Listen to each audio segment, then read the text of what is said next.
Hello kids, how are you? Hope you all are fine.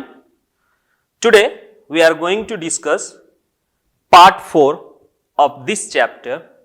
The name of the chapter is Chemical Reactions, Reaction and Equation. आज हम लोग chemical reaction and equation का part 4 आज क्या करेंगे, पढ़ेंगे। ठीक है, इस वीडियो में हम आप लोगों को क्या करेंगे, जैसे कि आप यहाँ पे देख पा रहे होंगे स्क्रीन पे ही, ठीक है, बैलेंस है, तो एक अनबैलेंस दिख रहा है और एक बैलेंस दिख रहा है। ठीक है, तो इससे आपको आइडिया हो गया होगा, ठीक है, कि आज हम लोग क्या डिस्कस करने वाले हैं। तो केमिकल इक्वेशंस को कैसे हम क्या करें, अनबैलेंस से बैलेंस करें। ठीक है, तो आज का वीडियो इसी टॉपिक पे क्या होगा, रिलेटेड होगा। लेकिन आज का वीडियो शुरू करने से पहले हम आप लोगों को बता दें कि पिछले वीडियो यानी पार्ट 3 में हम लोगों ने क्या क्या डिस्कस किया। तो पार्ट 3 में हम लोगों ने डिस्कस किया कि केमिकल इक्वेशन क्या है, यानी केमिकल इक्वेशन वो है जिससे हम किसी भी रिएक्शन को सिंबल फॉर्म में या फिर फॉर्मूला फॉर्म में क्या कर सकते हैं, रिप्रेजेंट कर सकते हैं। उसके बाद से हम लोगों ने पढ़ा कि केमिकल इक्वेशन को और दो फॉर्म में हम लोग क्या कर सकते हैं, रिप्रेजेंट कर सकते हैं, एक वर्ड फॉर्म में और एक simple chemical equation, that means symbol and formula. उसके बाद हम लोगों ने डिस्कस किया कि केमिकल इक्वेशन जो है दो तरह के होते हैं, एक बैलेंस्ड केमिकल इक्वेशन और एक अनबैलेंस्ड केमिकल इक्वेशन। यानी अनबैलेंस्ड केमिकल इक्वेशन उस तरह के इक्वेशन है, केमिकल इक्वेशन है जिसमें the number of the elements present in the reactant is not equal to number of the elements, number of the atoms present in the product. It means that the number of elements or atoms present in the reactant is not equal to the number of atoms present in the product।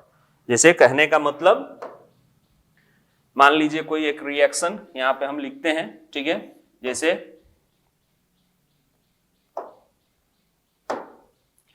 मान लीजिए H2O water यहां पे steam, ठीक है, को हम क्या करते हैं, आयरन से रिएक्ट कर रहे हैं, आयरन के ऊपर हॉट स्टीम क्या कर रहे हैं, रिएक्ट कर रहे हैं, पास कर रहे हैं। तो ये क्या फॉर्म करता है, iron oxide, that means roast, ठीक है, प्लस हाइड्रोजन गैस। तो यहां पे आप देख पा रहे हैं, ठीक है, कि क्या क्या फॉर्म होता है जब हम वाटर को क्या कर रहे हैं, आयरन हॉट वाटर यानी वाटर वेपर को आयरन पे क्या कर रहे हैं, पास कर रहे हैं, तो हमारा क्या फॉर्म हो रहा है, iron oxide and hydrogen gas. अब यहाँ पे द नंबर ऑफ एलिमेंट्स या फिर कहें तो number of atoms which are present in, ये दो चीज रिएक्ट हो रहे हैं, इसको हम लोग क्या कहते हैं, रिएक्टेंट। रिएक्टेंट क्या कहते हैं इसको, रिएक्टेंट, और इसको क्या कहते हैं, प्रोडक्ट। ठीक है, इसको क्या कहते हैं, प्रोडक्ट। तो नंबर ऑफ एलिमेंट्स अगर देखा जाए, चाहे एटम देखा जाए, तो हाइड्रोजन एटम, ठीक है, रिएक्टेंट में कितने हैं, हाइड्रोजन एटम रिएक्टेंट में कितने हैं, तो 2, ऑक्सीजन 1, आयरन 1, ठीक है। उसी तरह यहां पे राइट प्रोडक्ट में आयरन कितने हैं, तो 3, ऑक्सीजन कितने हैं, 4, हाइड्रोजन कितने हैं, 2। तो यहां पे साफ देखने को मिल रहा है, ठीक है, कि द नंबर ऑफ एटम्स और चाहे elements present in reactant is not equal to the atoms present in the product. तो इस तरह का अगर कोई इक्वेशन होगा उसको हम लोग क्या कहते हैं,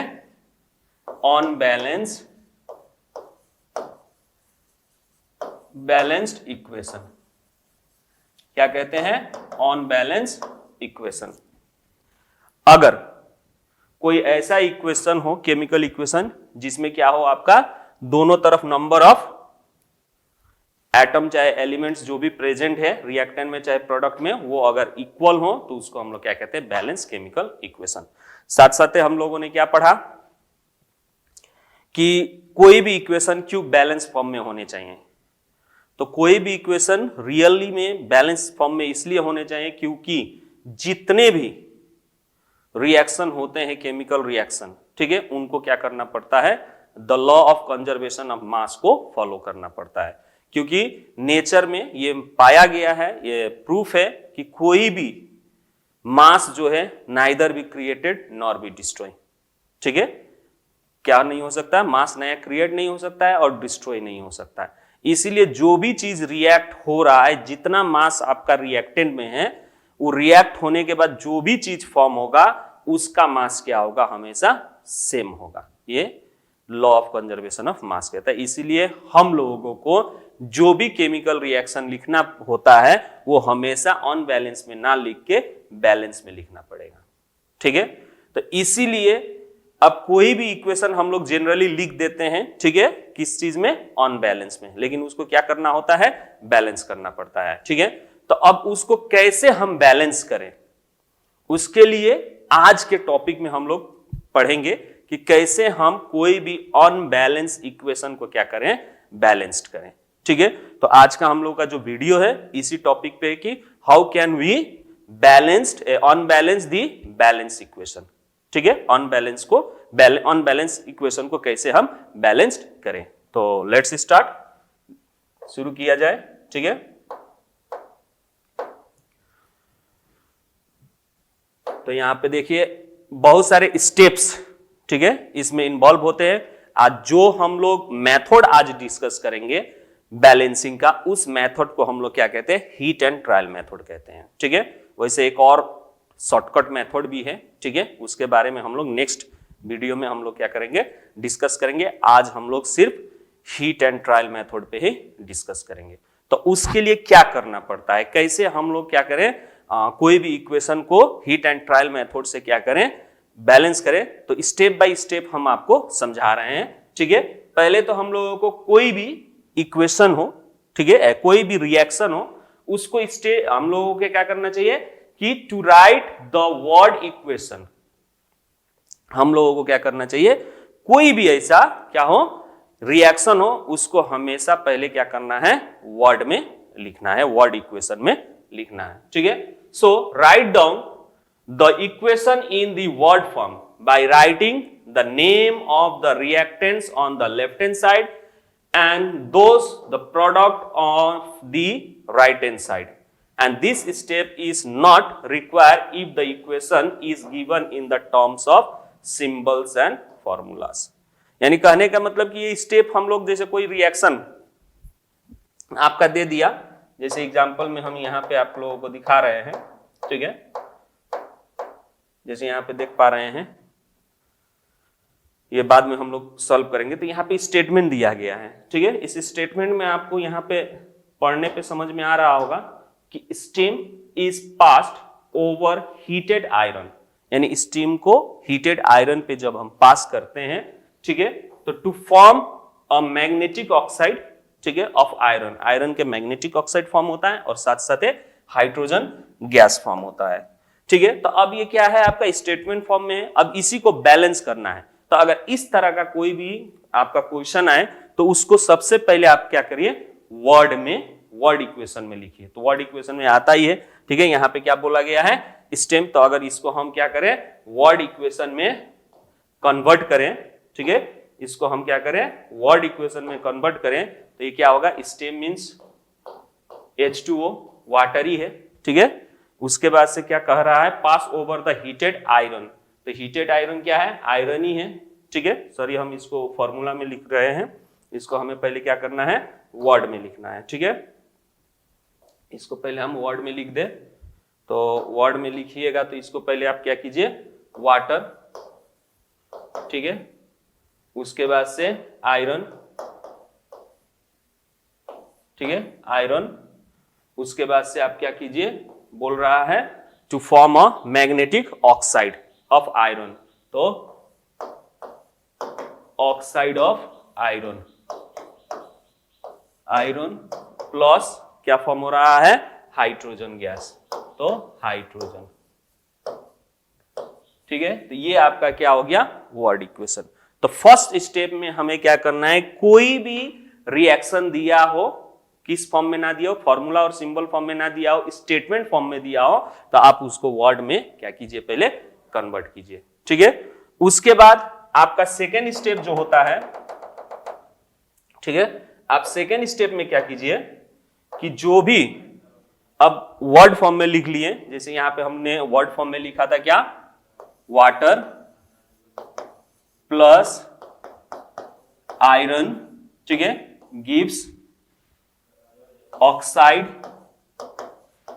oxide of iron plus hydrogen. ठीक है, अब ये वर्ड में था, अब आप हमारा सेकेंड स्टेप क्या होगा, इस वर्ड से जो भी वर्ड है इसको क्या करें, फॉर्मूला में या फिर सिंबल में क्या करें, रिप्लेस कर दें। तो सेकेंड स्टेप में हमें क्या करना है कि स्केलेटल केमिकल इक्वेशन लिखना है, that means simply chemical equation. अब वो कैसे लिखा जाता है, तो bye symbol and formulas, bye symbol and formula. तो जितने भी रिएक्टेंट है उसको हम क्या करेंगे, चाहे प्रोडक्ट है उसको सिंबल या फॉर्मूला। तो वाटर का फॉर्मूला यू नो दैट, आप लोगों को तो मालूम है होगा। ठीक है, वाटर का फॉर्मूला क्या होगा, H2O, उसके बाद से आयरन Fe3। ठीक है, उसके बाद से आपका क्या हो जाएगा, ऑक्साइड ऑफ आयरन यानी Fe3O4। ठीक है, अब प्लस हाइड्रोजन H2O, ये आपका क्या हो गया, इक्वेशन हो गया।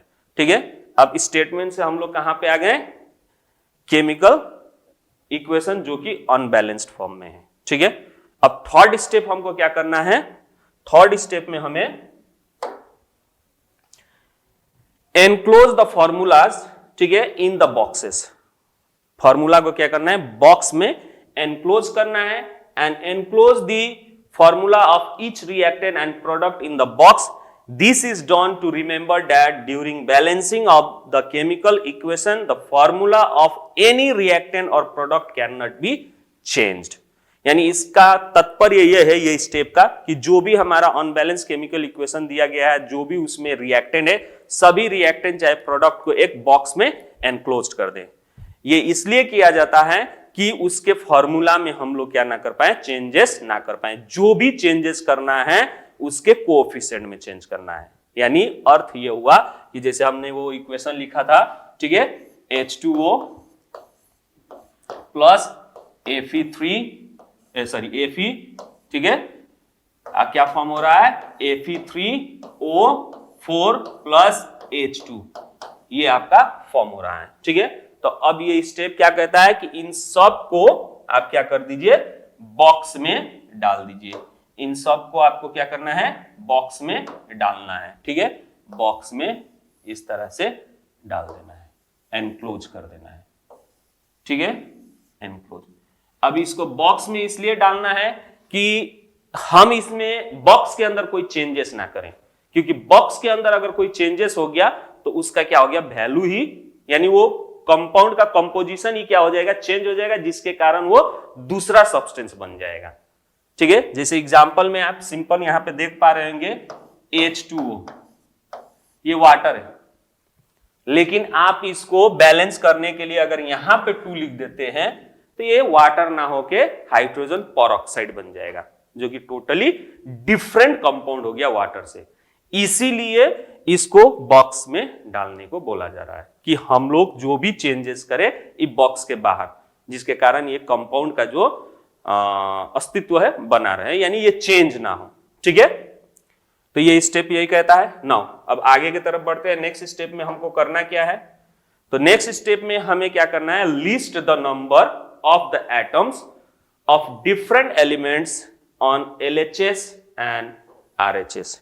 यानी LHS और RHS यहां पे कहने का तात्पर्य ये है कि जितने भी एलिमेंट या एटम रिएक्टेंट में हैं या फिर प्रोडक्ट में है, उसको हमें एक जगह लिस्टेड कर लेना है, जिससे हमें यह पता चले कि लेफ्ट हैंड साइड में कितने नंबर ऑफ एलिमेंट्स है पर्टिकुलर एलिमेंट्स का, कितने नंबर ऑफ एटम्स है पर्टिकुलर एलिमेंट्स का, ठीक है। उसी तरह राइट हैंड साइड में पर्टिकुलर एलिमेंट्स के कितने एटम्स है ये हमें ज्ञात हो सके, इसलिए हमें लिस्ट कर लेना है, ठीक है। तो यहाँ पे जो इक्वेशन दिया गया था, यहाँ पे जो इक्वेशन दिया गया था, जैसे मान लीजिए हमने इक्वेशन में क्या लिखा था, Fe यानी H2, तो यहाँ पे आप देख पा रहे हैं कि वाटर और आयरन, ठीक है, जब हम इसको रिएक्ट कर रहे हैं तो क्या फॉर्म हो रहा है आपका, आयरन ऑक्साइड प्लस हाइड्रोजन, ठीक है।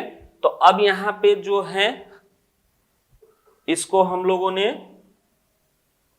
क्या करना है, इसी को हम लोगों को क्या करना है, लिस्टेड करना है, ठीक है। रिएक्टेंट में नंबर ऑफ एलिमेंट्स कितने हैं, एलिमेंट्स के एटम कितने हैं, प्रोडक्ट में उस एलिमेंट के एटम्स कितने हैं, ये हमें क्या करना है, लिस्ट करना है, ठीक है। तो अब उसको कैसे किया जाए, तो जैसे यहां देख लीजिए आप, ठीक है। अब यहां पे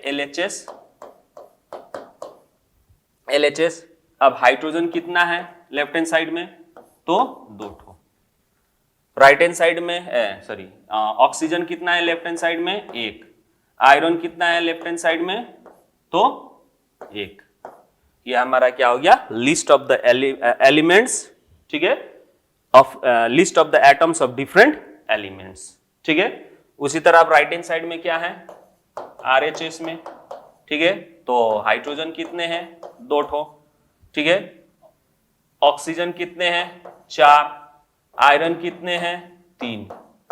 तब यहां पे क्या हो गया, डिफरेंट एलिमेंट्स का लिस्ट हो गया राइट हैंड साइड का। तो अब यहाँ पे साफ साफ हम लोगों को दिख रहा है कि लेफ्ट हैंड साइड में हाइड्रोजन 2 है और राइट हैंड साइड में भी हाइड्रोजन 2 है, तो अब इसको तो बैलेंस करने की जरूरत नहीं है। लेकिन ऑक्सीजन 1 है, ऑक्सीजन 4 है, अनबैलेंस, ठीक है, डिफरेंट है। आयरन अलग है, 1 है, आयरन 3 है, ठीक है। तो इससे ये पता चल रहा है कि जो इक्वेशन हम लोगों ने लिखा हुआ है वो क्या है, अनबैलेंस है, ठीक है। तो आपको बैलेंस करना पड़ेगा, ठीक है।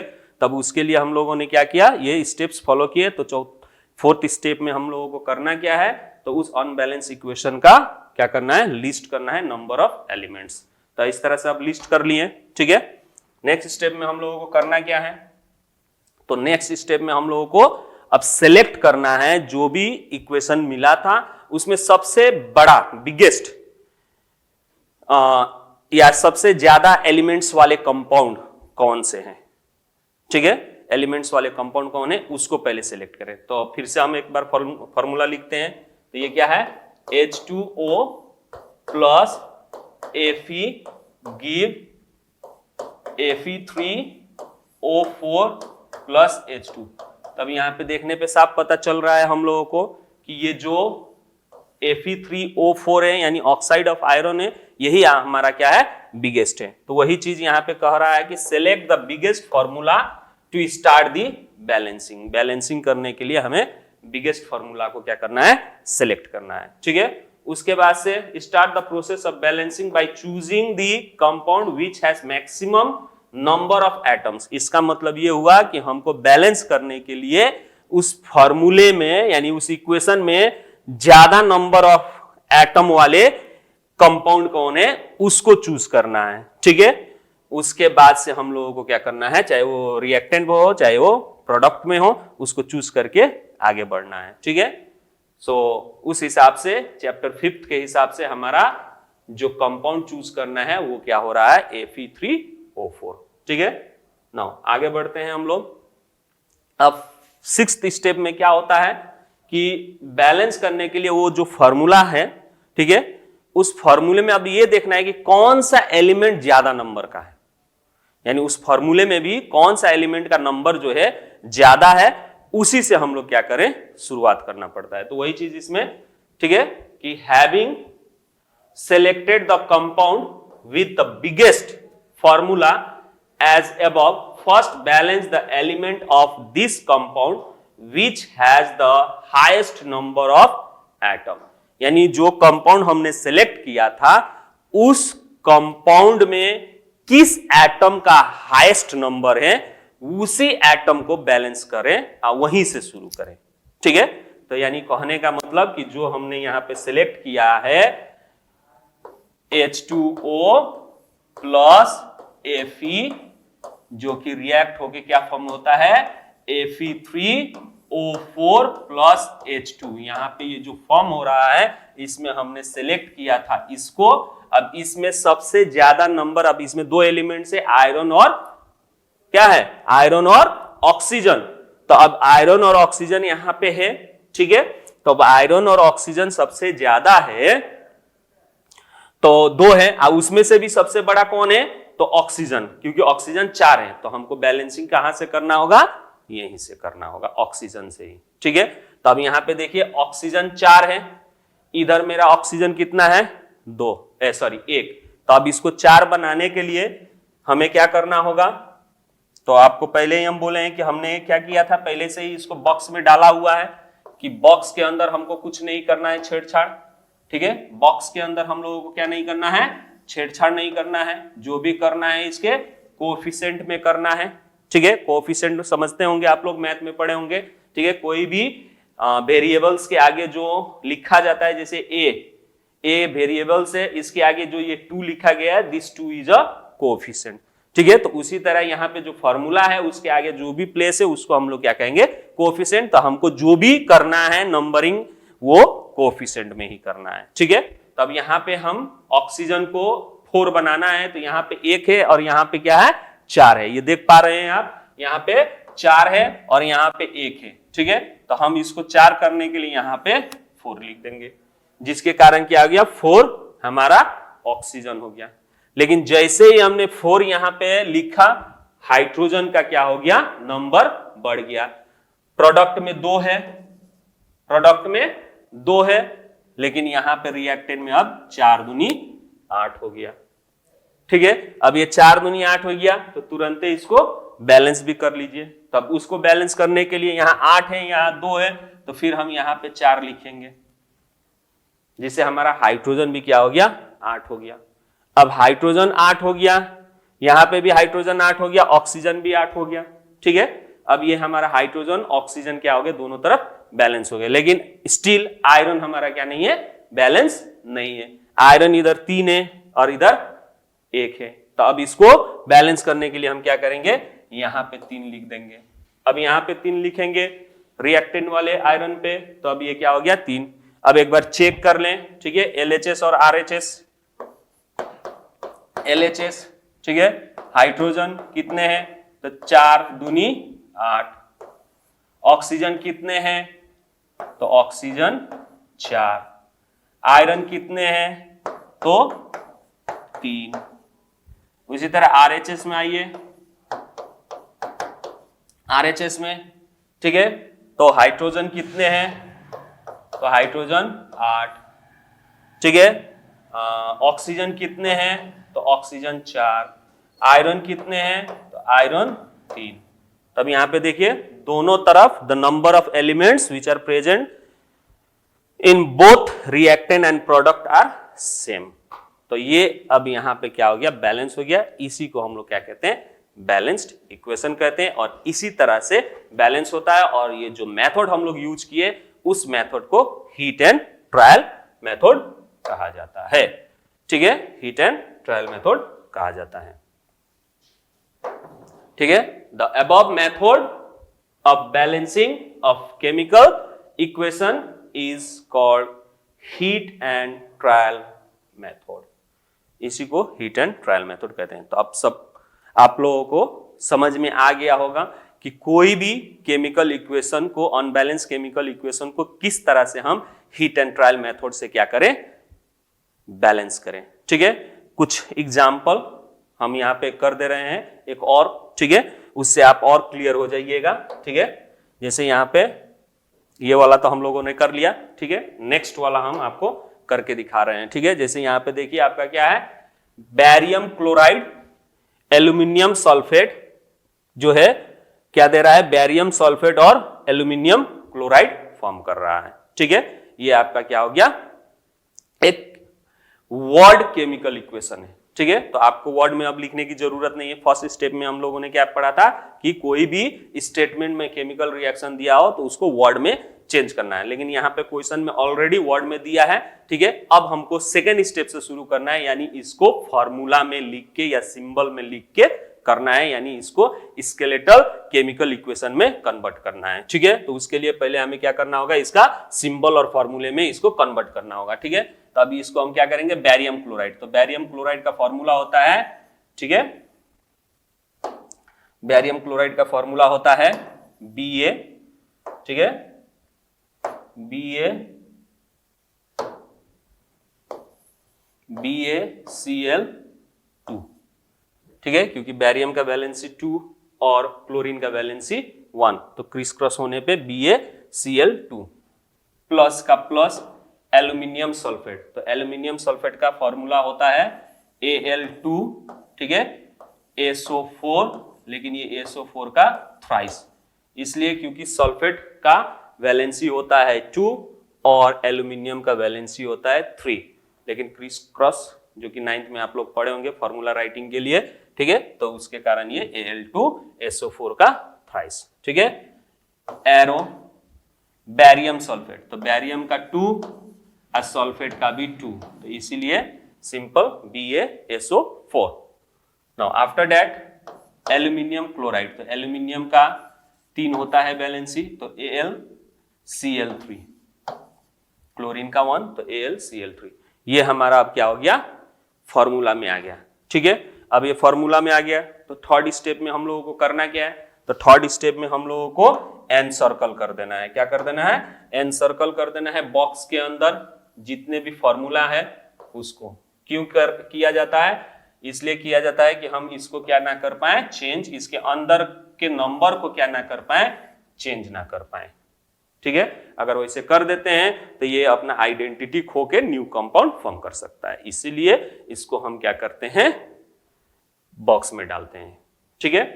अब बॉक्स में डालने के बाद नेक्स्ट स्टेप में हमको करना क्या है, तो लिस्ट करना है कि रिएक्टेंट में नंबर ऑफ जो भी एटम्स हैं, उन एलिमेंट्स हैं, उनके एटम्स कितने हैं, और प्रोडक्ट में जो भी एलिमेंट्स हैं उनके एटम्स कितने हैं, ये हमको लिस्ट करना है, ठीक है। तो लिस्ट करते हैं हम लोग।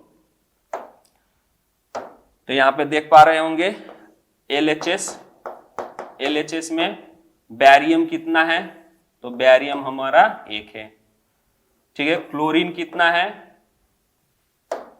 क्लोरीन कितना है, तो क्लोरीन हमारा 2 ठो है।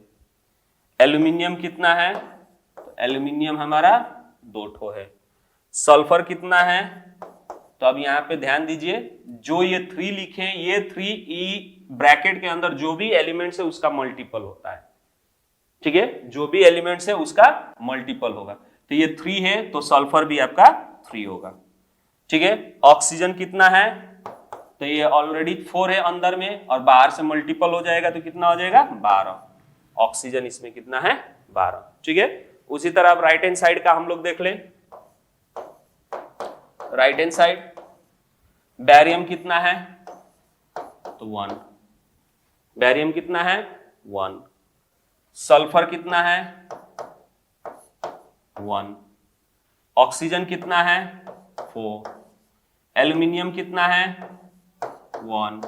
क्लोरीन कितना है 3। तो यहां पे आप साफ देख रहे होंगे, क्लोरीन 2 है, यहां 3 है, बैरियम 1 है, यहां 1 है, ठीक है। एल्यूमिनियम 2 है, यहां 1 है, सल्फर 3 है, यहां 1 है, ऑक्सीजन 12 है, यहां 4 है। तो ये अलग अलग है, यानी यहाँ पे राइट हैंड साइड में जो भी एलिमेंट्स के नंबर ऑफ एटम्स है, लेफ्ट हैंड साइड के राइट हैंड साइड के यानी प्रोडक्ट के एलिमेंट्स के नंबर से क्या कर रहे हैं वेरी कर रहे हैं, यानी ये अनबैलेंस केमिकल इक्वेशन है। अब इसको बैलेंसिंग करना है, ठीक है। तो अब बैलेंसिंग करने का जो स्टेप था ये हो गया। इस स्टेप के बाद हमको क्या करना है, तो हमको सिलेक्ट करना है इस केमिकल फॉर्मूला में कि कौन सा कंपाउंड का फॉर्मूला बड़ा है, यानी उसमें नंबर ऑफ एलिमेंट्स ज्यादा हैं। तब देखा जाए तो रिएक्टेंट में हमारा यहां पे दिख रहा है ये एल्यूमिनियम सल्फेट, जिसमें एल्यूमिनियम भी है, सल्फर भी है और ऑक्सीजन भी है। बाकी में सिर्फ 2-2 हैं, इसमें 3-3 है, ठीक है। यानी बाकी में 2 एलिमेंट्स है, इसमें 3, नंबर भी ज्यादा है। ठीक है, तो अब इसको सेलेक्ट करेंगे। अब इसको सेलेक्ट करेंगे तो नेक्स्ट स्टेप में ये भी बोला गया है कि इसमें से जो ज्यादा नंबर वाला एटम है, maximum number of atom holding कर रहा है, उसी को पहले बैलेंस करेंगे। तो अभी फॉर्मूले पे देखने पे हमको पता चल रहा है कि ऑक्सीजन जो है 12 ठो है। ठीक है, तो हम ऑक्सीजन से ही बैलेंस करना शुरू करेंगे। ठीक है, तब बैलेंस करने के लिए पहले यहां पे ऑक्सीजन हमारा 12 है। ठीक है, इधर ऑक्सीजन हमारा कितना है, 4 है। तो अब इसको हमें क्या करना होगा, 12 करने के लिए हम इसको क्या करेंगे, 3 से मल्टीप्लाई करेंगे।